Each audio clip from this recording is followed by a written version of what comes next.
the pace of change, particularly in AI. We're all here, we're all talking about it, so why not begin with it? And I want to begin with how it's affecting Moderna. We hear a lot about applications of AI. We hear a lot about how it's going to transform our lives and companies. You guys do cutting-edge medical work. Everybody got to know your name during COVID. How is AI being applied at your company? So, well, thanks for having me. I'll give kind of a couple of questions, one a little bit historic and one prospective. On the historic side, really, since we started, we've been using a lot of machine learning techniques because they've been around for quite a while. And we basically use data-based models going back to the 2015 timeframe.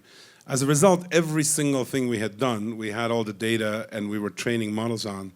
The reason I say that is that already even before the generative AI, ChatGPT moments and stuff, when everybody knows about the pandemic, when we obtained the sequence of the virus that was behind this, the coronavirus, we essentially had a design for an mRNA within a day, completely computationally. We did no experimental work. That same design in the exact same particles we put it in the next day is what went into some of your arms and 1 billion other people's arms. And the velocity, the notion that you could do that with biology, and of course in tech we always watched with envy the ability to move quickly because pharmaceuticals have never been programmable. For the first time in 2020, the world saw a programmable medicine, but we haven't stopped at that. So the amount of work we've done, we've got about 25 different medicines and vaccines that are being developed around that. And just today we launched information about a very large cancer trial that 5 years after it started in melanoma shows something on the order of 49% survival improvement and disease progression improvement. That is on top of drugs that are on the market today, Keytruda, and none of that would be possible in this field. More generally, I'll say that in the biotech field or in the science fields, what AI is doing is an altogether different thing. Because it's one thing to create models that emulate humans. It's nothing to create models that help you understand nature. We've never been able to understand nature. And without these kinds of models, we will not. So I can talk more about that, or I can talk all night about that, but the point is that the velocity this is enabling in discovery all the way to drug development, but for the regulators, letting that go through a lot faster is a game changer. So I'll come to Vaishali and Mahesh in a minute because I know both of you are involved on the energy side of the equations. But Peter, if I could ask you about how Siemens, which a lot of us, I guess, encounter first as a communications company, but you do so much more, how AI is transforming your business? Yeah, allow me, because you mentioned it. We used to be the leader 20 years ago in communication. Today, that business is zero. It's gone. And why is it gone? Because it was disrupted. It was disrupted at the time by voice over IP, and we definitely did not catch that trend when it was about technology disruption. So the lesson learned of this for us, which was really a near-death experience, was in 2006 we said, well, you know what? The world's going to digitalize. We knew that back then, 20 years ago. And that's why we made the first array into an acquisition here in the United States with UGS. And ever since, we spent $30 billion on it. We are the world's 16th largest software company in the world. And people don't necessarily know that about Siemens. So it's a remarkable transformation. And what we've seen ever since is, to the question of velocity, of course, software at first was client-server based, so you would do an upgrade every now and then, right? So once or twice a year, that was a cycle. Then came SaaS, and then, of course, cloud. With cloud, we were able to do upgrades, very often, but very often we had still to test it and validate it and make sure that the releases were safe. But, it was pretty much our customers would take it down to 3 months all the way to, let's say, 6 weeks. Now with AI, almost this becomes definitely immediate. We could, of course, very often the systems respond and self-train them in a way that we even don't know how this is happening. For example, we do a lot of building automation where autonomously the system every 15 minutes takes new readings, new temperature data, and so on, and then really self-learns and really improves over that time. So it shows you from years of innovation cycle down to seconds, as a matter of fact, or minutes. And that's where we see that incredible speed. And the key thing is, it's very hard It's like a student in school, right? So if you are bad in math, and if you missed the 5th and 6th and 7th grade, and I was one of them, and then later on, if you go to university and if you have to study mechanical engineering, which I did, and you have 4 semesters of higher mathematics, it was very hard for me to catch up. So you have really, really work hard in order to make this work. So all of this innovation and all of this application in various businesses requires a lot of power. And this is the other side of the story, right? That AI, we keep talking about it, and rightfully so, but it does require a lot of power. And there are questions about where that power comes from. Vaishali, I wonder if you could address some of that for us, because you're into renewable energy. And this question of the power, I was going to say cost, but really the burden, because it depends how we deal with it, right? Like what happens with it. I wonder what your perspective is on this. Yeah, no, absolutely. And thank you for this fabulous topic of from vision to velocity. And I'll come to the question on power. And when I think of power, when I think of vision, when I think of velocity, a couple of names come to mind. One is India. I think in India, we have shown that we have the vision and we have the velocity. And the vision has been very clearly articulated by our leaders, our Prime Minister, the Chief Minister who's here, has led the way. And when national and subnational commitment come together, you can actually make magic happen. And that's what's happened in India. What we've also seen in India is that in India, the question on power was not really a climate agenda. It was really a development agenda. When we talk about development, I think we've got our leaders engaged. We've got our policymakers engaged. When the policymakers are engaged, then that is, I think, as we can see in the world around us, we can really accelerate, we can scale as far as the public-private partnership, which is required to get some of this stuff done, especially in clean energy. And so with that, what happened in India followed was ambition. And ambition coupled with design of policy at a very micro level made it quite clear that power, we had a big issue of access to power, affordability, and all of that in a very systematic way with good policy design, a good national, subnational engagement, private sector engagement, also de-risking the systems, allowed capital to flow. And I think what happened was that power driven by policy shifted to, and I'm talking about clean power, to demand by people. And when that happens, then it becomes a mass sort of a movement. And that's the sort of shift and transformation we've seen in India. And one of the biggest outcomes of that has been, we've been around for over a decade, actually close to 15 years, that the cost of solar is about 80% of what it was when we started. So I would summarize that as the whole story around power in India over the last decade, where we've seen vision, guide velocity, and impact as well. So I'm going to make Vaishali the bringer of good news, and then go to Mahesh and ask you, what are the challenges? So this is if the policy piece is working, if investments are coming, and all these things are happening today, what are you, if I ask you to look 2 years down the line, 3 years down the line, what are you worried about? And what should, by extension, all of us be worried about?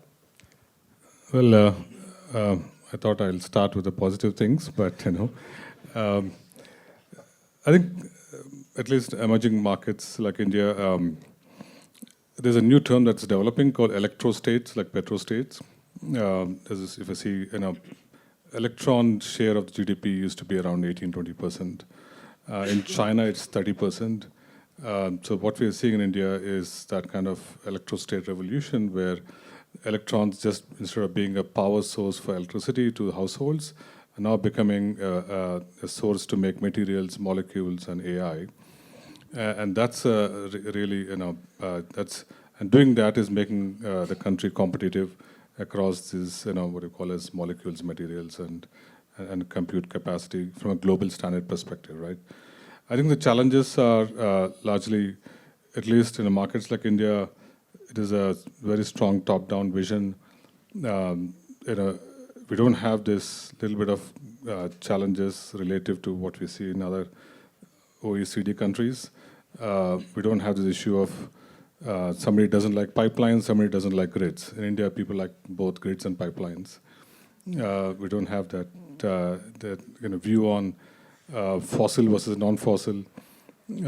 Every development activity and access to energy, and then energy becoming a lot more valuable downstream, as our CM sir just explained. We just did an FID of a 1.5 million ton of green ammonia in India, and we're delivering hydrogen at below $3 per kg, and bringing that hydrogen in ammonia form to Europe, and we signed this global largest ammonia contract with Uniper in Germany, and translating the hydrogen to $6 in Europe, versus a domestic hydrogen in Europe is worth $10 to $12, right? So we have all the ecosystems. There is no major constraints at this point, to at least in a country like India. But what really interesting is we're using power and electricity as a means to accelerate, globally competitive materials and molecules value chain, and at the same time bringing our imports in control as well. Can I? Yeah, of course. Just to give You're gonna give us more slightly good back. news. Yeah, Yeah. I just want to add on to that. As I mentioned that in India, what we were doing in RE was a development agenda, but it is a climate agenda as well. And when you talk about the climate agenda, we're talking about the world at large. And for that, countries will have to work together, because climate really doesn't know boundaries, right? It's something what we do in India impacts other parts of the world, and what happens in other parts of the world impacts India. And so, if global policy is market unfriendly and irrational, the net benefits, if we look at data centers and all of that, and we've heard some news, if that goes the wrong way, it can really sort of upset the equilibrium. And so I'd be concerned about that. I hope there is policy rationality for all of us to do better together as a world at large. You went from very good news to reminding us all about all the problems we've been worrying about. Sorry. Nubar, if I might come back to you, and sticking to AI, one of the things that we often talk about when we talk about AI is AI safety. And we talk about it in the context of the technology, how it's been applied in these models. We have started to talk about it in its application in non-tech companies. I wonder what your perspective is on that, because you're dealing with medicine, something where nothing can go wrong, ideally. So how do you approach the question of safety with AI? Well, it's I guess it's all relative, right? In medicine, right now we're making things without actually understanding much of what's happening with the disease or the cells or the humans that we give it to. And yet, with a lot of testing, we can get some relative sense of safety versus efficacy, and we get drugs approved.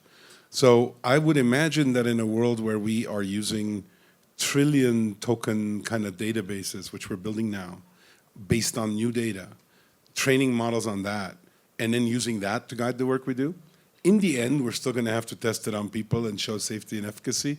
But I got to believe that it can help on the safety front. And so I think that, in other fields where these things can emulate humans, substitute for humans, or in fact, kind of do lots of things to human images, as we're hearing these days, that's a whole nother level of privacy offense. I think that in the scientific fields, we've got a ways to go. Now, I'll tell you what the other dilemma is. It's not really in the safety category, although because this is a field of safety anyway. I think it's the other one is what this will do to humanity and to our self-image. And I'll just tell you not to depress you, but it's actually an interesting thing to think about. So as humans, we've created a technology called artificial intelligence. And for the first time in our existence, we've made room for something else to be intelligent than just us. Before, on the planet, we were the only intelligent thing.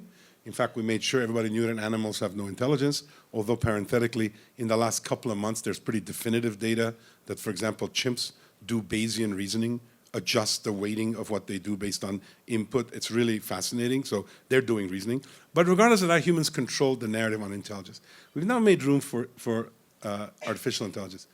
I would contend that what we're about to find out, based on the application of artificial intelligence to nature, is that nature is a whole bunch of forms of intelligence, and we never realized it. Every tree, every virus, every immune cell, these are forms of intelligence. And you know this if you think for a second, because that's all evolution is. It's just reinforcement learning, except the substrate is DNA instead of neural networks or silicon neural networks. So what does that mean? What that means is now we're not going to live in this two-way street between human and artificial intelligence, but it's going to be a triangle. Nature's intelligence, machine intelligence, and human intelligence. And guess what? In that triangle, we're a pretty small factor. Now, we are we, so we're going to continue to use the narrative that we're in control. But the reality is nature is complex in ways that humans have not understood, and I will contend will never understand.